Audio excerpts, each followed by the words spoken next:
before I forget, we talked about Bill Romanowski's game-used helmet last week. Yeah. Signed by Joe Montana. Yeah. I don't get it. It's a NFL memorabilia. It doesn't really matter what the team is. Like, as long as it's got the right logo, it doesn't matter what the player is.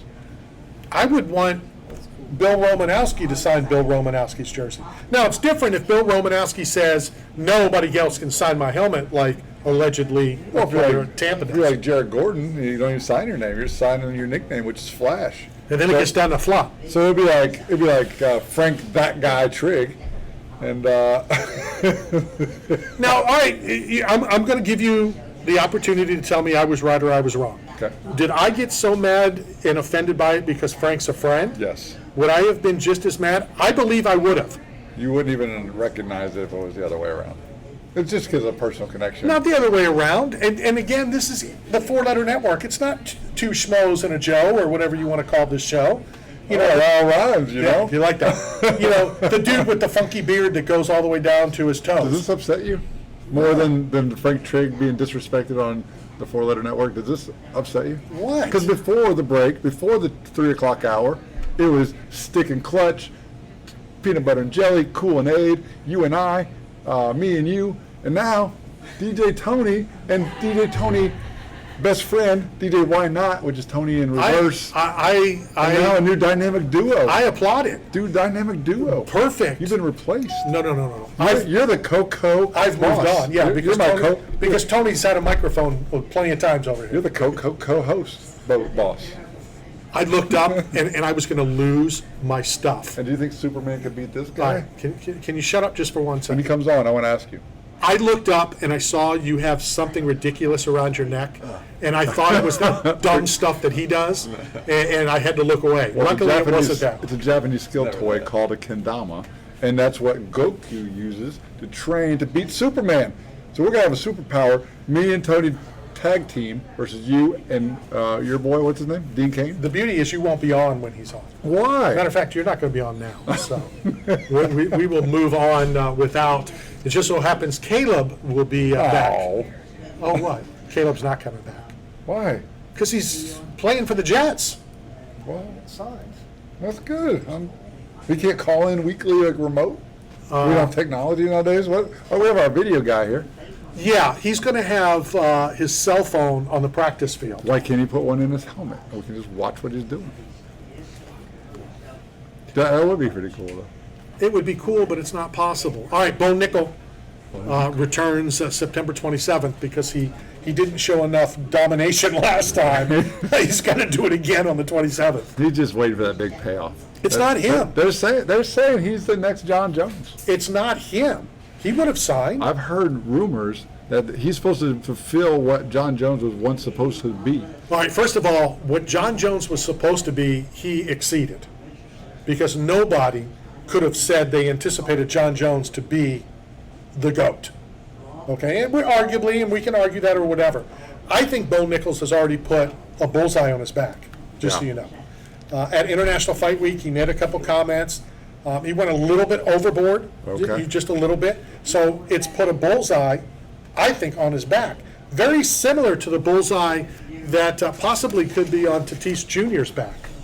But whose fault is that? Is that the promotion for building these guys out, like Darren Till? I mean, there's been several guys, Ben Askren.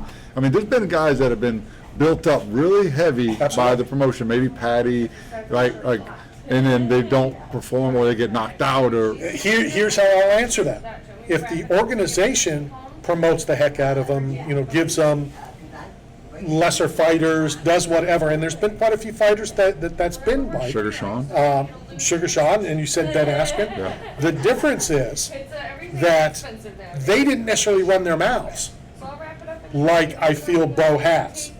Bo has, and he's confident. And, the great Otto Graham used to say there's a fine line between arrogant and confidence. Well, you're way over the line. That's a tough line of. You're not anywhere even near the cocaine line. You have stepped way over that. But when you come out and say, I will dominate, I will, get into the UFC first. Yeah. And show something. You could be a great collegiate wrestler. You still are not going to walk right in like Brock Lesnar. For sure.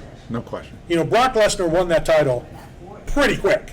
Yeah. Bo Nickal won't even fight for the title that quick because they wouldn't want him to. They want to Right. build it up. Sure. They want him to be one of the Brock next was already greats. built up. He was already a star.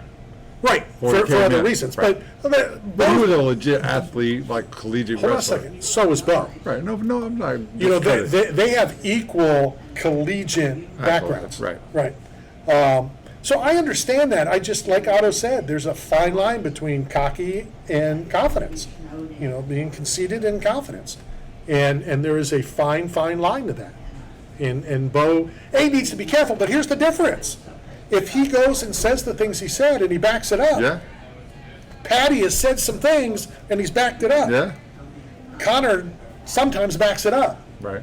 You know, so you can do that, but where you may look foolish is my good friend Tom Lawler, who came out to the Hulk Hogan Real American in Toronto And lost. and lost. You can't do that. You can't do that. You have to win. You come out to Hogan's anything, you got to win. Well, not just Hogan, but you know, something Can't like be that You don't want to lose if you're a real American and you lose. in Canada.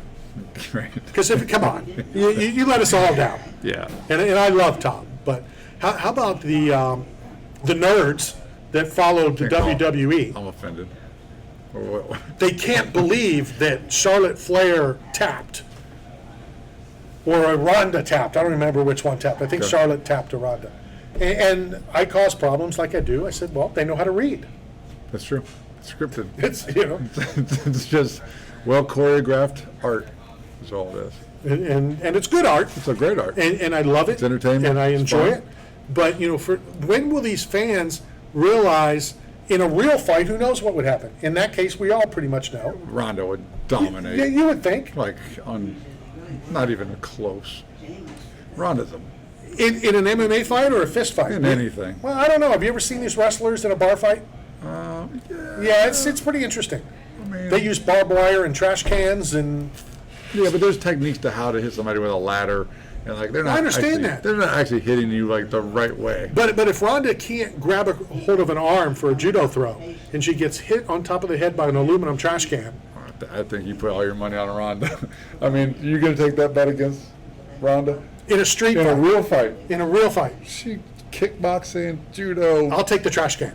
You're crazy. I'll take the trash can and You- the kendo stick. You could have Oscar the Grouch with it. You can still I don't know. beat her. That kendo stick is pretty powerful. Try to get in. All right, let's hit a Grouch. break. When we come back, Superman, Kryptonite.